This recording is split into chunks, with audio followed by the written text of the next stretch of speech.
Mesdames, Mesdemoiselles, Messieurs, bonsoir à toutes et à tous. J'espère que vous vous portez bien. Bonsoir si vous regardez la vidéo le soir et après, débrouillez-vous si vous regardez à un autre moment. J'avais hâte de faire cette petite vidéo parce que déjà, premièrement, tournant énorme dans cette saison, à 3 courses de la fin maintenant, tournant énorme dans cette saison 2024 pour le titre de champion du monde.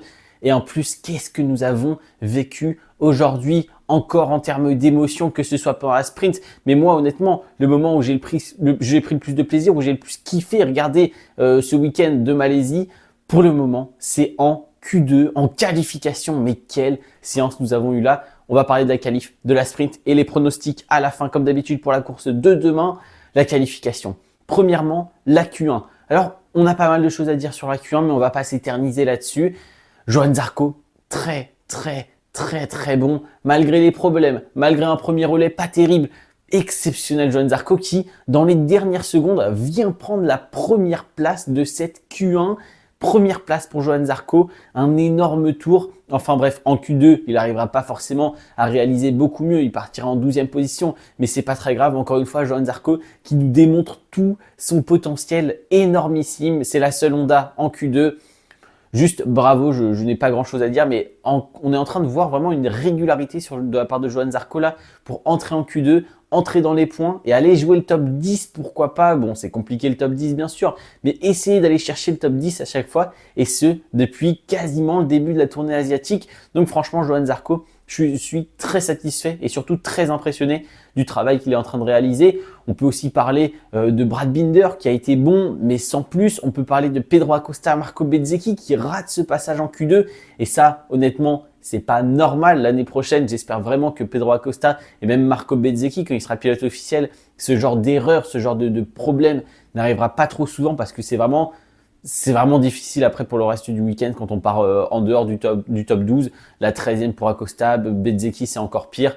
Donc voilà, petit plus pour Andrea Iannone qui m'a aussi impressionné honnêtement. Il part pas dernier, il n'est pas au niveau de Savadori, il est bien au-dessus avec cette GP23.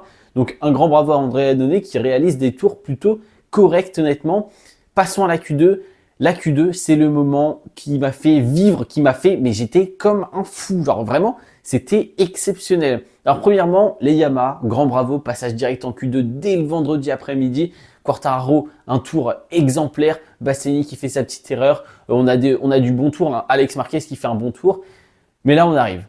On arrive à ce qu'on appelle quelque chose d'inhumain sur les personnes qu'on pourrait appeler surhommes.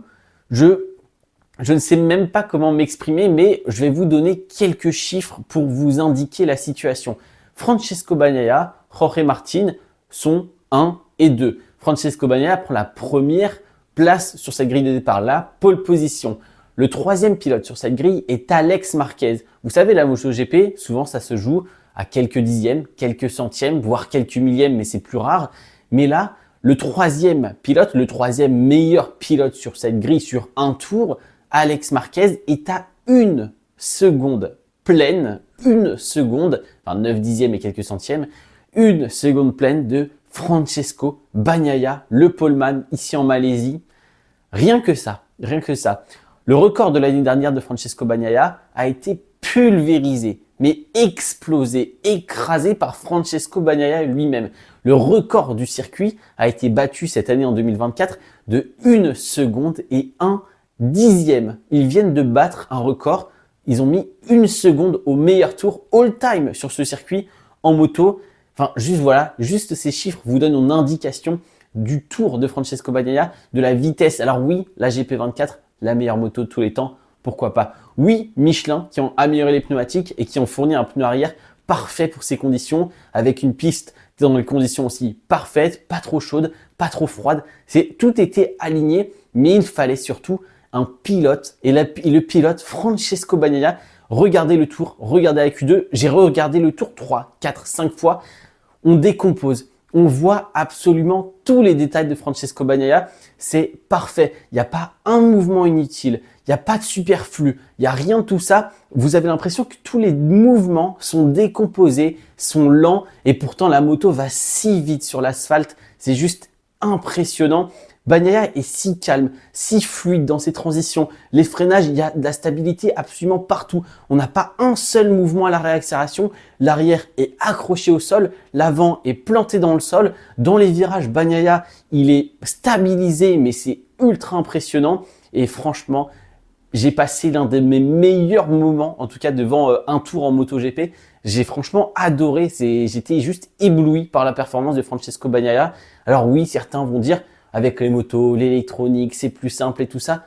En attendant, cette saison, je n'ai pas vu un seul autre pilote être capable de proposer une performance aussi clinique, aussi parfaite que celle de Francesco Bagnaia aujourd'hui. Parce qu'on voit, hein, Martin après il se relance, mais Martin, c'est pas plus brouillon, mais c'est plus agressif, c'est plus énervé, on va dire. On le voit sur ses changements d'angle, il y a beaucoup plus de mouvements de corps, il y a beaucoup plus de mouvements sur la moto. On voit l'arrière, on voit l'avant qui bouge un tout petit peu plus. Alors oui, c'était pas sa première tentative, mais dans tous les cas, Francesco Bagnaia nous a montré un tour d'une clarté, d'une netteté. Franchement, j'ai quasiment jamais vu ça. Ça me rappelle, enfin, je sais même pas ce que ça me rappelle en fait. C'est pas tout nouveau parce qu'on a des pilotes qui ont déjà fait ça, que ce soit des Marquez à leur propre style, des Jorge Lorenzo qui étaient capables de faire des tours de ce style.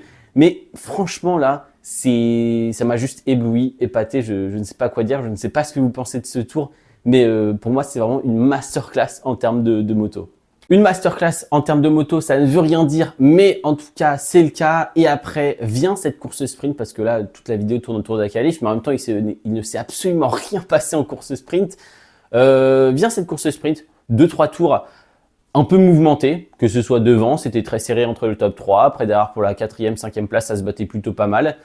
3e tour, virage numéro 9, Francesco Bagnaia vient perdre l'avant en 2e position, juste derrière Martin. Alors il l'a dit, il s'est expliqué, il était même pas en train de forcer. Au contraire, il a justement essayé de prendre un petit peu de marge et de faire attention sur ce virage pour bien ressortir et faire attention à ne pas trop se rapprocher de Martin. Et il va perdre l'avant très simplement au point de corde juste avant la remise des gaz. Et il le dit en fait, il freine normalement, comme d'habitude, même un peu plus tôt, en prenant de la marge. Sauf qu'à l'intérieur, il arrive et avec le maximum d'angle au point de corde, vous avez une légère bosse. Et quand vous voyez le ralenti, d'ailleurs, on voit un espèce de petit mouvement de fourche juste avant sa chute. Donc, c'est sans doute ça, la bosse dont il parle. Voilà, il part à la faute. C'est minime, hein. Le rythme était très, très élevé. On l'a vu, hein. Les 3 premiers se sont échappés. Marc Marquez, très très fort, hein. On le voit, il est un peu en difficulté depuis le début de ce week-end, mais là encore une fois, il a fait parler tout son talent pour rester accroché aux 2 top pilotes de devant lui sur les premiers tours. Après, bon, Martin a pu gérer le gap et tout, et vraiment on voyait qu'il avait un meilleur rythme que Marquez, parce que même en gérant, Marquez n'était pas vraiment capable de suivre.